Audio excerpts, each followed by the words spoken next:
Okay, I think this is finally on. I apologize for the lateness. That's my fault, but I'm glad that you've hung in there with us if you have. And I hope that our efforts tonight will be worth the wait. As the fellow said, better never than late. So maybe I hope that won't be the case tonight. But we are in Proverbs 27, and we are ready tonight to begin with verse 5. We lump verses 5 and 6 together. Open rebuke is better than secret love.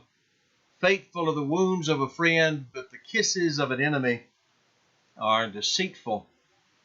So you have a couple of proverb statements of wisdom that concern the value of friendly advice, counsel, and even correction. Open rebuke. The word rebuke there, well, as it suggests, the idea of somebody who corrects us, chastises us, refutes something that we're doing, calls us to account for something that we might have said or done. Mr. Kidner, in his comment on this passage, describes it as the frankness that ought to exist between friends. I think that's a great way to put it. And there's a great value in that, having somebody who loves you enough to tell you the truth, who cares about you, and so corrects you. That's different than what sometimes happens. We make the point that that's not at all. The passage is not praising some sort of self-righteous attitude, even towards someone whom we're friendly with. We don't have the license to be either hypocritical or hypercritical of someone else. There's just something about people, and I think all of us, if we were frank about it, would have to admit we've been tempted along this line. There's just something in us that has the urge to go correct somebody else or to tell somebody something that we think they ought to be doing. We may not always be right, and it may not be the right time, but there is a time to correct someone if there's something that truly needs to be corrected. And that's not some sort of a nitpicking spirit trying to lord over someone else. That's nothing to do with this. Paul, in a different context, talks about speaking the truth in love in Ephesians 4. And that's right. I think in the very context we're talking about, in Galatians 6 and verse 1, if a man be overtaken in a fault, ye which are spiritual, restore such a one in the spirit of meekness, considering thyself, lest thou also be tempted. And there's something about that meek spirit, that restrained spirit, that spirit that tries to find the very best way to say what needs to be said, and yet, does what needs to be done to help somebody out. We're not always right. And when we talk about the open rebuke that's better, rebuke is not better if it's not correct. Job's friends were all ready to correct him, but of course they weren't right about their correction. And so we just offer this as a guard for ourselves. We dare not allow friendship to be an excuse to be ill-mannered, or to be reckless in our behavior towards somebody. But with those that we love, if we truly love them, then we'll speak to them in things that are important and things that make a difference. It's one of the reasons why I think church discipline is so important, because it really involves people in a bond, a brotherhood, somebody from without what they think may not make near as much difference as someone that we're closer to.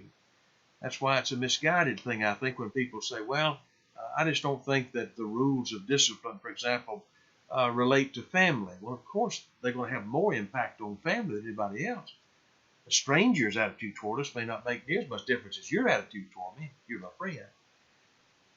So the CEV puts it simply, a truly good friend will openly correct you.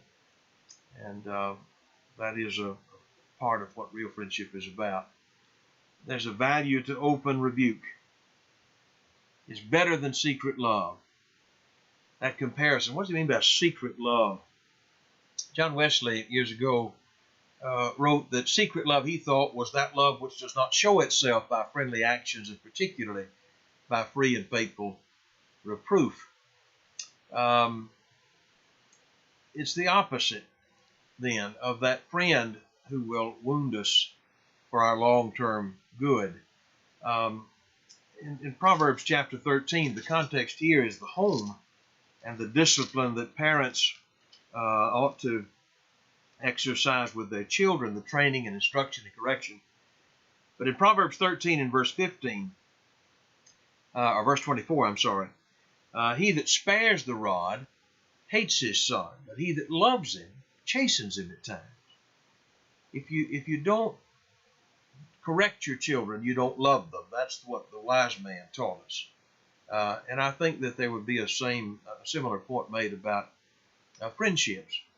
Our friends may not be children. We're not correcting them in that sense. But as adults, we need to be corrected, brought back in the way. I always think, when I think of that word correction, about its relationship to, for example, airlines, flying. Pilot needs to make a correction in the course. We know what that means. He's off course, and if something doesn't change him, he's just going to go further and further away from where he needs to be. So here's a correction that needs to be made. You make those corrections with your children. It's an act of love. And so it is with those that we're close to, friends and brethren. Galatians chapter 2, when Paul rebuked Peter to the face because he was to be blamed, or as one translation says, because he stood condemned. It wasn't an act of hate, it was an act of love. Matthew Henry put it this way. He said, it's a sign that our friends are faithful indeed, if in love to our souls they will not suffer sin upon us, nor let us alone in it. The physician's care is the cure, the patient's disease is the cure of the patient's disease, and not to please his palate. The doctor is going to have to tell us what we need to do, and he may have to give us some medicine that tastes pretty bad, but he's trying to help us. So that's the way we ought to be, with humility, recognizing that, as one old brother said years ago, he said, it does very little good for you to go up to somebody and say, here, I made a list of 10 things that are wrong with you, and you work on that list, and when you get through with that, come back, I'll have another list for you. That approach doesn't usually work very well. He's not calling on us to be foolish, to be insulting, to be demeaning, but we do care about one another, and we watch out for one another. And sometimes we have to be corrected. And what I hope is that when I read this passage, I take it personally, and I think about how different all of this is, the instruction we're reading, from the sort of attitude of, if you criticize me, you hate me. That's the way our country thinks. That's the way our society thinks. To be critical of me is to be hateful, and you're hate mongering. And you don't judge me. Only God can judge me. The problem is, by the time we get to God's judgment, it's too late to make a change. So I hope that these passages will take to heart and soften our heart toward those who would come to us and talk to us about a problem. They may be wrong, but I'm going to try to take their correction, their attempts to correct me, in the best possible light, and to have that atmosphere that says I'm approachable, and that you might come to me and talk to me about whatever problem that you see in me, and allow me to give my defense, or simply to make correction if I find I'm convicted by what you say. But that's an environment in which people, I think, can survive, and they won't survive very well if they don't have that environment. He goes on to talk about the flatteries of the enemy. Sincere are the wounds of a friend, deceitful the kisses of an enemy. And so it is.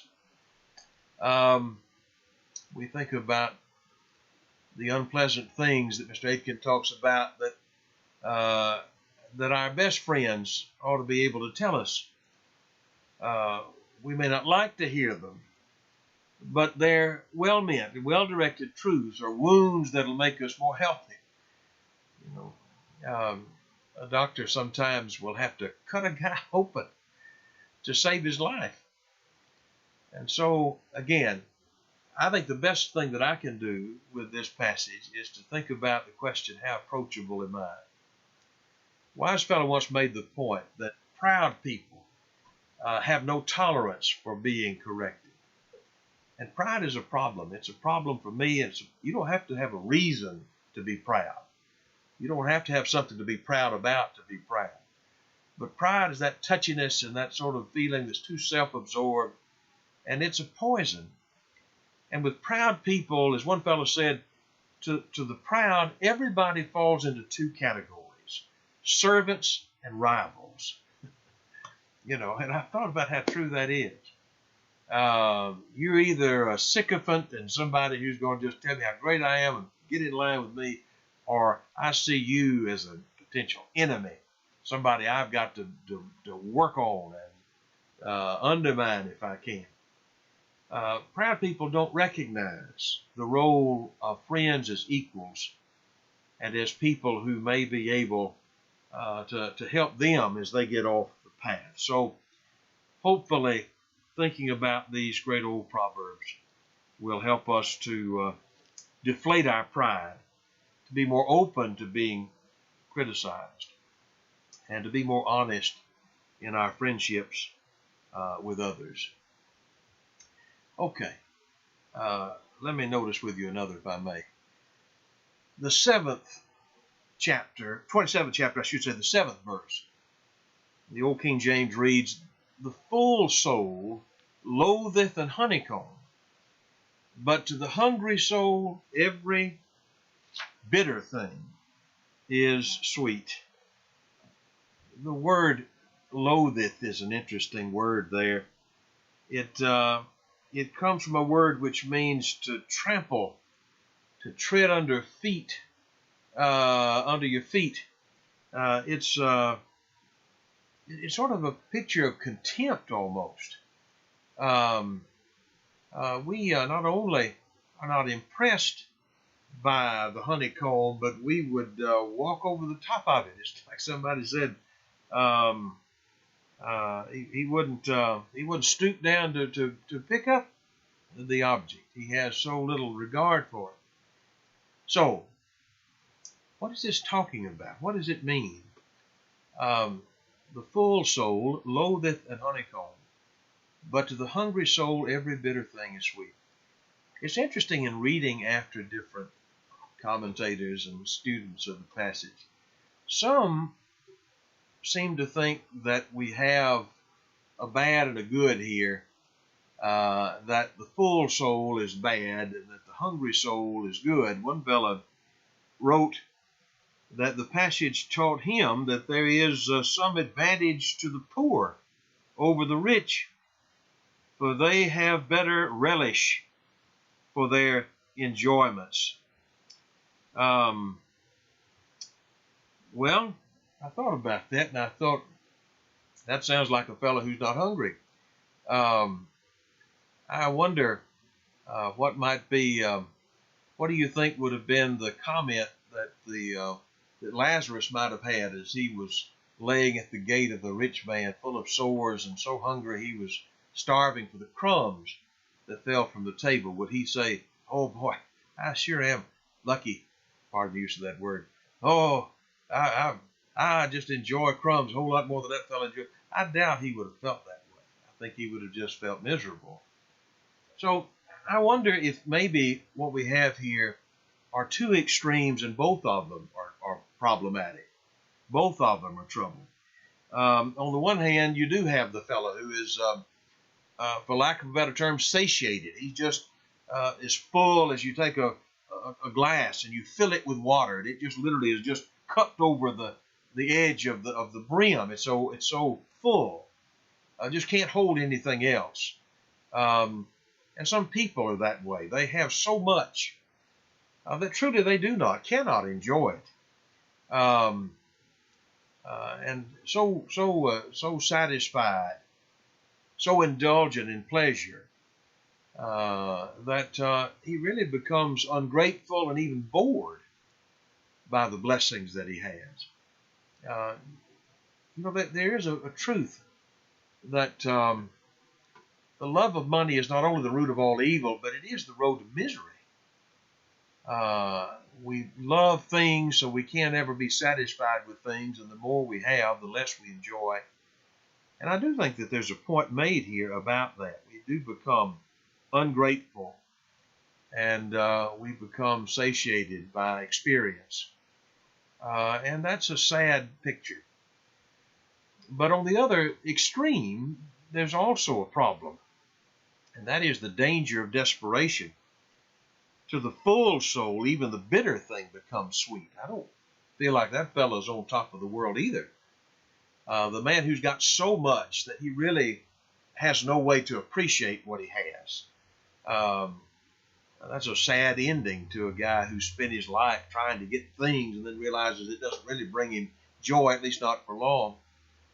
But the man who doesn't have what he needs, a man who thinks that something bitter is sweet, is also to be pitied. One fellow made the point, he said, the husk in the hog pen looked appealing to the prodigal. Not a high moment for him, was it?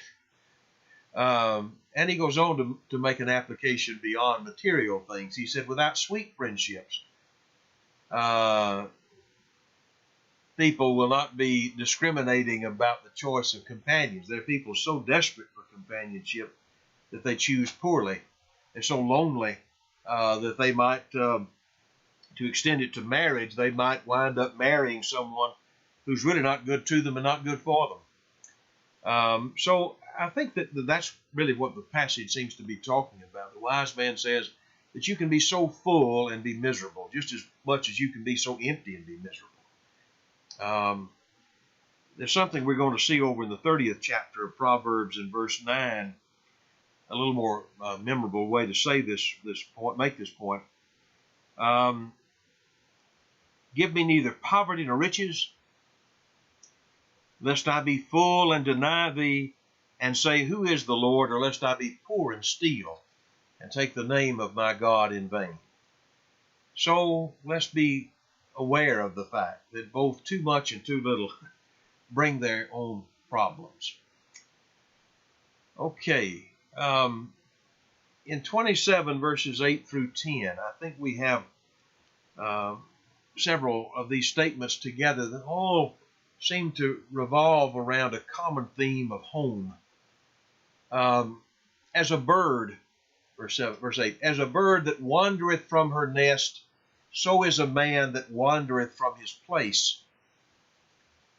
Verse 9, ointment and perfume rejoice the heart, so doth the sweetness of a man's friend by hearty counsel.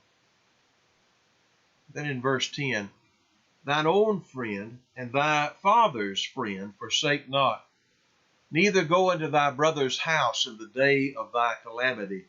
For better is a neighbor that is near than a brother far off. I think all of those statements do remind us something of the value of home and home people, folks that know us and care about us. He talks about the danger of wandering. In verse 8, he makes the comparison with a bird wandering from its nest. I think we are aware of the dangers of evil influences that ought to be avoided, evil companionships, corrupt good morals. But he also, the wise man does, has something to say about the danger of fleeing from good influences.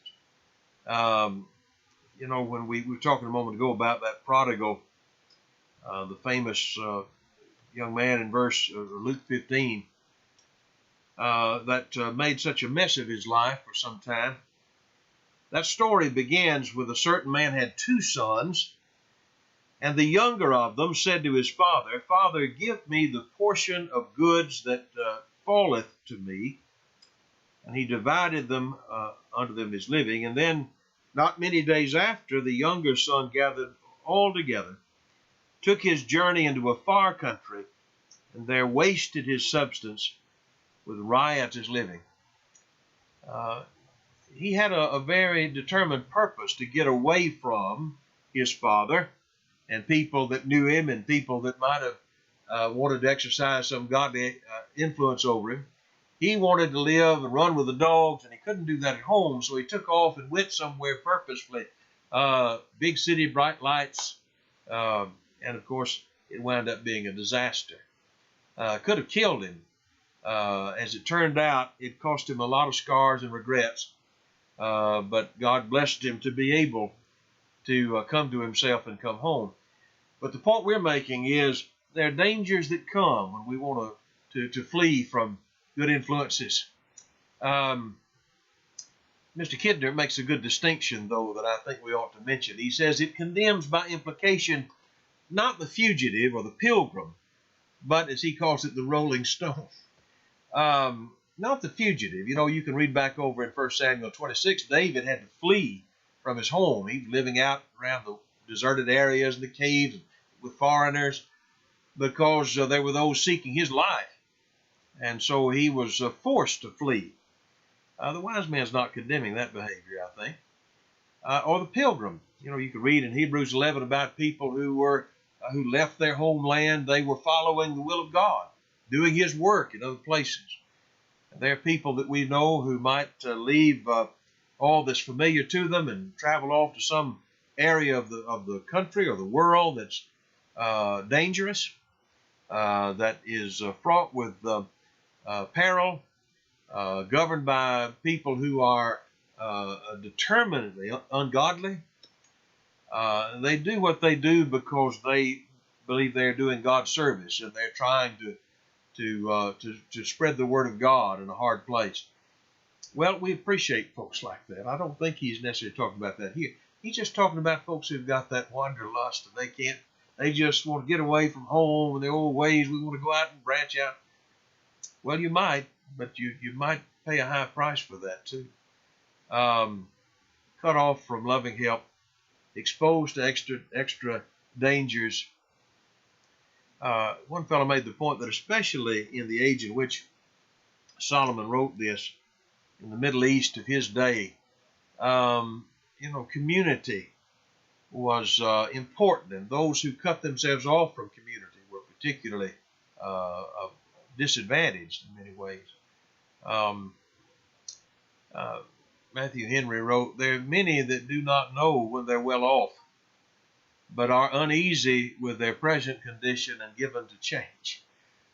He wrote that, I don't know, probably nearly 300 years ago, but he makes a good point. There are a lot of folks that don't know how well off they are.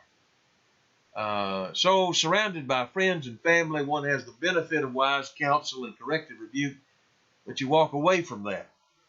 You walk out of the nest, as it were, and you're exposed to a lot of dangers, and your family exposed to a lot of dangers that you need to count the cost on. So here's a good piece of advice. In verse 9, again, ointment and perfume rejoice the heart, so doth the sweetness of a man's friend by hearty counsel. That's the last phrase there in verse 9. The English Standard Version translates that earnest counsel. The King James, hearty counsel. Counsel from the heart. Literally, it uses the word nephesh, which is the word soul. It's advice from the soul. Mr. Bridges explains the phrase this way. He says, he puts himself in our case and counsels as he would wish to be counseled himself. You have folks like that who care that much for you, that they speak to you as they would want to be spoken to. They put you They put you in their. They rather put you themselves in your place. Folks like that are people that we need to take time to listen to. Some of the other translations, oil and perfume make the heart glad. The sweetness of a friend comes from his earnest counsel. Perfume and incense make you feel good, and so does good advice from a friend. That's the parallel there. The picture of the perfume that makes you glad, and then here's the hearty advice that likewise can enlighten you and help you and bless you in so many ways.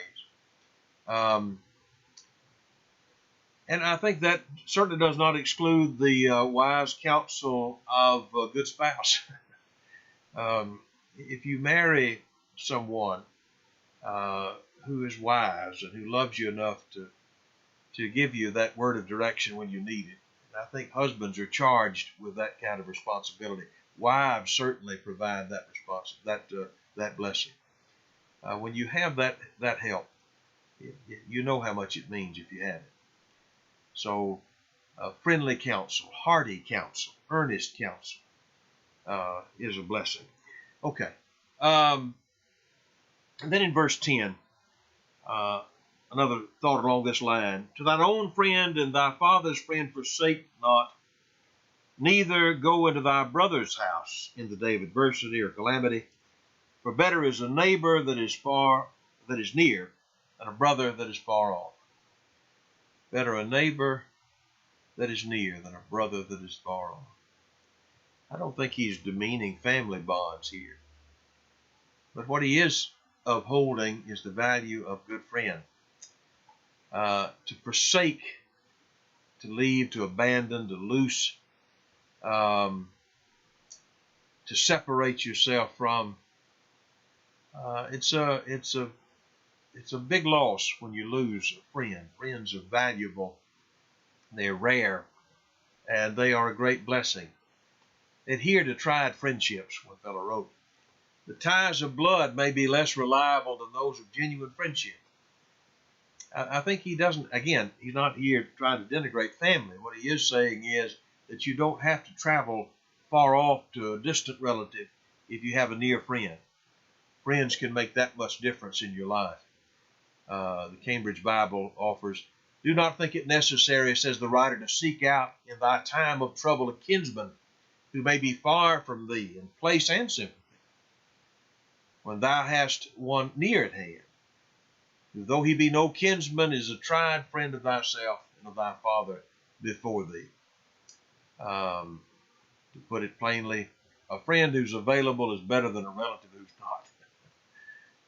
So the value of friendship, the value of familiar circumstances, and those around us, a network of family who will help us. We can draw strength from each other as we live in an unfriendly world, a world unfriendly to godliness.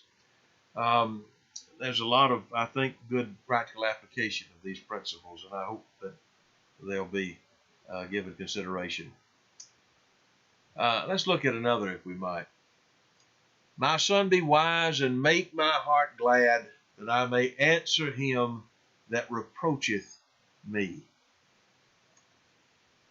Here we have seemingly a father. Some apply it to a teacher and a pupil, and I guess it could, but it sounds like to me you have a parent talking to a child. My son, be wise and make my heart glad, that I may answer him that reproacheth me. What does he have in mind here? Well, someone is reproaching, upbraiding, criticizing, taunting. And so, in order to be able to give answer, he calls for the son to have wisdom. This is a word, kayam, that we've seen before. In a couple of the sources I checked the definition of this word, they stress the idea a man with this kayam is not a man who simply acts wise, but he is wise. It's a way of life with him. It's a way of conduct. Or, as Wilson says, it's the habit of wisdom.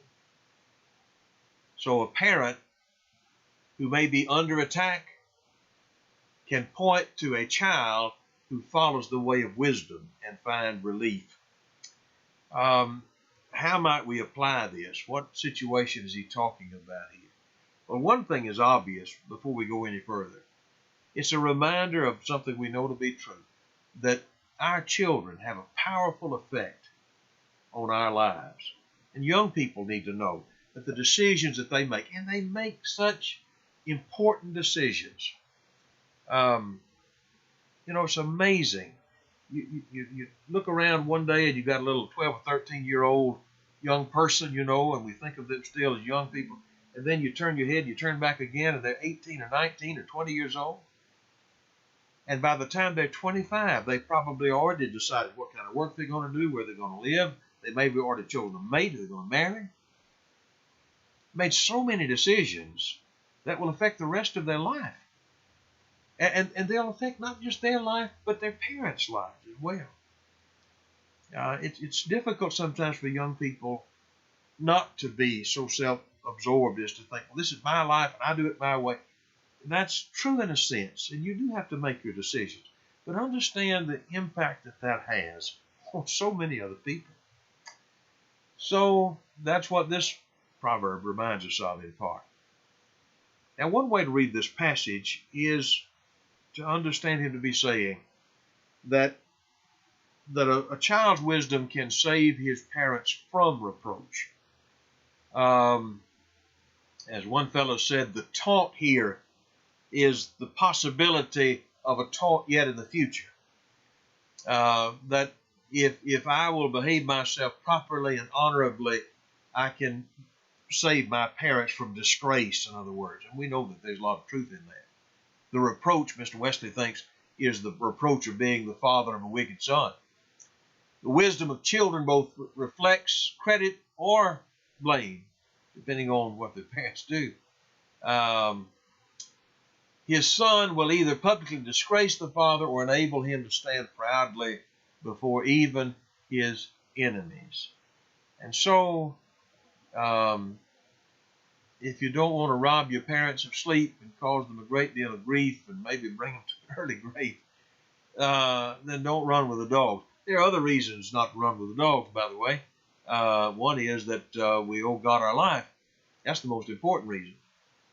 But he says here it will save our parents from a great deal of reproach. One idea about this passage, if we'll make better decisions. Even a wise man becomes vulnerable if his son is a fool, as Mr. Phillips put it. So that's one understanding of the passage. If we go back and read the verse, my son, he says, be wise and make my heart glad, that I may answer him that reproacheth me. It's certainly true that applies to the dangers, as we mentioned, of going off the rails and bringing sorrow to our parents. A wise son makes his father glad, but a foolish son is a heaviness to his mother. Or the 23rd chapter of Proverbs, and in verse 15, my son, if thine heart be wise, my heart shall rejoice, even mine. Or verse 24 of that same chapter, the father of the righteous shall greatly rejoice, and he that begetteth a wise child shall have joy of him. That's a fact. But there's another way to read our passage. The CEV offers this rendering of our passage. My child, show good sense, then I will be happy and be able to answer anyone who criticizes me. There might be a slightly different view of that passage, and that is that the way to answer the criticisms of a person's parenting is to simply point to the product of that parenting, which is this wise child. The world praises permissive parenting, and yet it's so sad about reckless children. One old fellow told me years ago, he said, you'll notice this to be true. If you're strict with your children, people will not like it, and they will criticize you for it, but they like the product. They resent and struggle under the method, but they love the results. I guess the